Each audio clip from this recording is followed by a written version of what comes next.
we seem to be living in a time of resistance, regardless of what side of the political aisle you live. Some resist social change, others resist a new president. And while we see it play out in marches and protests, there's a very interesting production called Interruption coming to BRIC this week. We're hosting a 14-piece ensemble with some of the country's most well-respected and versatile musicians who will perform here at BRIC House this Thursday and Friday night. And we're pleased to be joined by two of its artists, Rob Reddy. Thank you for joining us, Rob. We appreciate it. And Meg Araneo. Welcome to BK Live, both of you. Thank you very much for being here. How did this project come about? Rob, you want to start? Sure. I had reached out to the great jazz saxophonist Oliver Lake, who's the librettist and performer in this project. I had reached out to him in the spring of 2015. I've known Oliver for 20 years or so, even studied with him when I was much younger. I'm a saxophonist myself. And I saw Oliver at the Village Vanguard, and the great poet Amiri Baraka had just passed away. And Oliver had recited a poem about Baraka's passing with the musicians he was playing with. And I left and I had this idea of creating a collaborative project with Oliver where he would just perform as a spoken word artist. Usually his spoken word is integrated with his music. He plays, I'll do a spoken word thing and play saxophone. And, but I had the idea of only accessing specifically as a spoken word artist and with my original music, with this 14-piece ensemble that we have here at BRIC this week. Mm-hmm. Later that year, and Oliver responded. He thought it was a really great idea, and he thought it was cool, and was excited that I had seen this as him only performing as, like I said, a spoken word artist. A couple months later, Meg and I live streamed this sermon, which we've come to call the Interruption Sermon. Yeah. Its basic theme is about necessary interruption, and I thought that it would be a great premise for this piece that I had already started, that I had already planted a seed with Oliver about. I thought we would take the sermon and the premise of the sermon and sort of use it as a springboard to create this collaborative project. Well, speaking of collaboration, Meg, you know this guy. He's a musician, and you are a theater worker, and you create all of these things. How did you decide to put that chocolate with that peanut butter? Well, I mean, so much of what Reverend Barber, who gives the sermon, he's extremely theatrical. The sermon itself is really powerful. Yeah. And we knew we wanted to do a cross-genre piece anyway. And there seems to be kind of a trend actually in sort of combining interdisciplinary arts. And so one thing we did consider was bringing the video of Barber into it, so he becomes like a character. So my role became kind of integrating all the parts to create some kind of story without it being like a linear story, but more like how do these intersect but still have some kind of structure and arc. So we kind of trying to get, in the process, Oliver to interact with the video and with elements of the sermon, but at the same time, like tell his own story.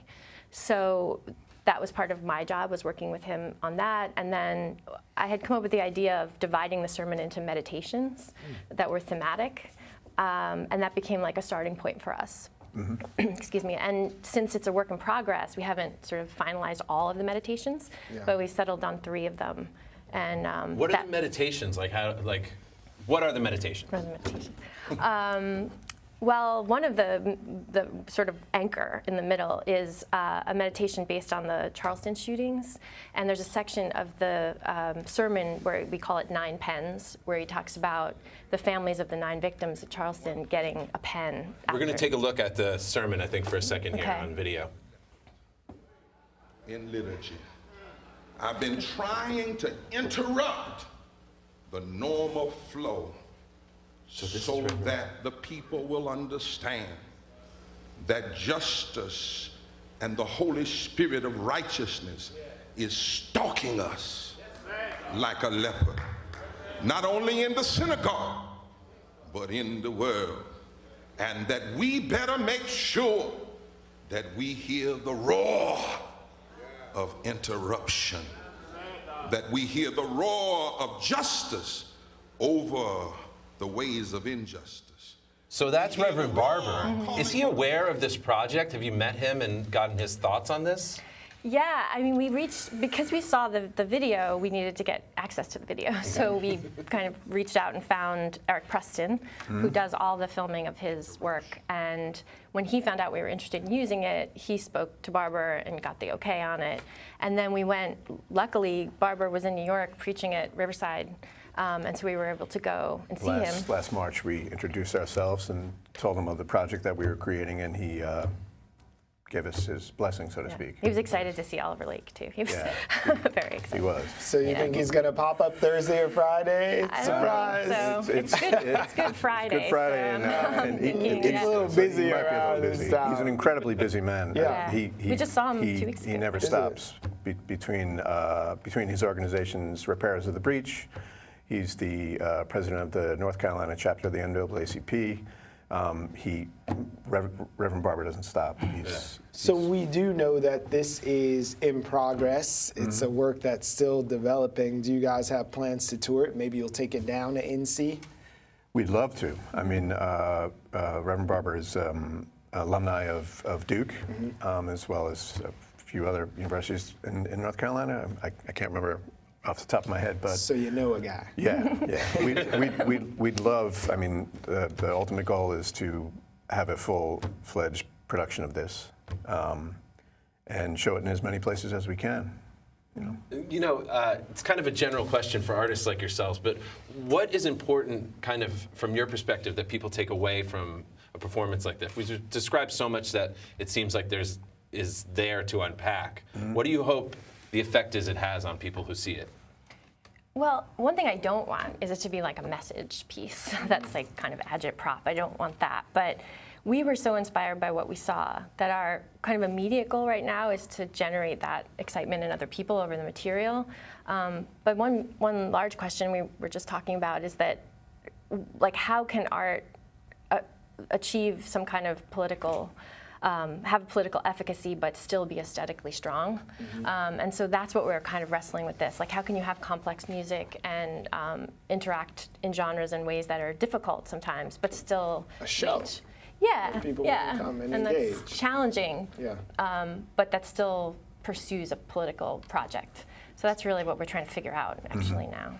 So has Trump been good for business then? Because like in the intro, we parsed it. We were like, there's people on both sides of the aisle. You support him or you don't, or this political situation is something you're happy with or not. But like when it comes down to it, the man is the president. A lot of people are still in their feelings about it. So what has it done despite like gutting the NEA for artists? Like, are you inspired?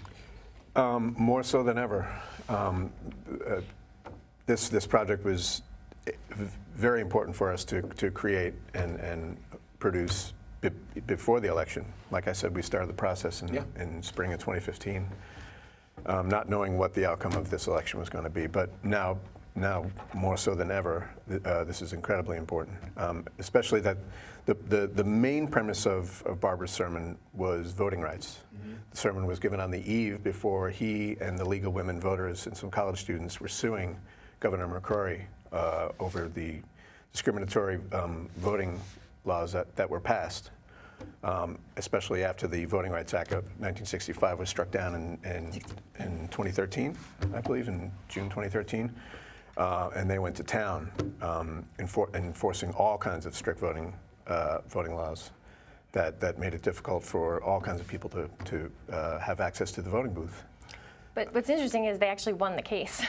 So, right, but most of it was reversed, but not all of it. Right. But they did rule that that the legislature had like strategically sort of divided up the districts and closed certain places. So they won on certain issues, but then once the legislature was forced to pull it back, they then started instituting other things like closing voting sites on campuses and things like that. So it felt like, wow, they got close, and then it's starting all over again. So that need to keep going is there. And Barber's inspiring for that because he just doesn't stop. Right. So.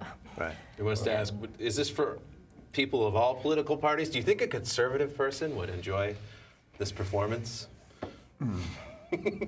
The tough questions. Well, That's a one good thing question. one thing that Barber actually advocates, so I hope it would, is a fusion politics that's not left or right. Right. And that it's more a moral question than it is a political question. So I hope if people could get past the expectation that it's really left and just listen, then I think that it could happen. Right. He constantly says this is not a left question or a right question. This is not a conservative question or a liberal question or a Democrat or a Republican question. These are moral issues at the center of what we're talking about. You know. It's about reason and morals. No, we are talking all week about religion. It's a matter of faith religion in Brooklyn. And I wonder just about, from your perspectives, the intersection of the arts and faith and religion and how you feel at this space. Is that somewhere you're comfortable inhabiting? That's an interesting question because I teach at the college level, and this question comes up a lot, like the appropriateness of bringing religion into conversations about like theater scholarship. And I've moved more and more to the direction of, well, if we're going to have an expressive art form that's really personal, how can you take this out of the equation?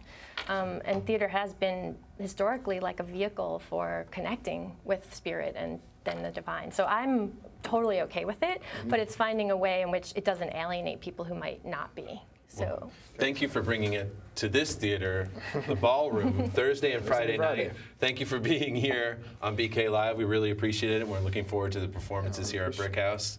Thank you so much. Thank you so much. It's really nice to meet you both. Pleasure to be here. Thank It's the interruption.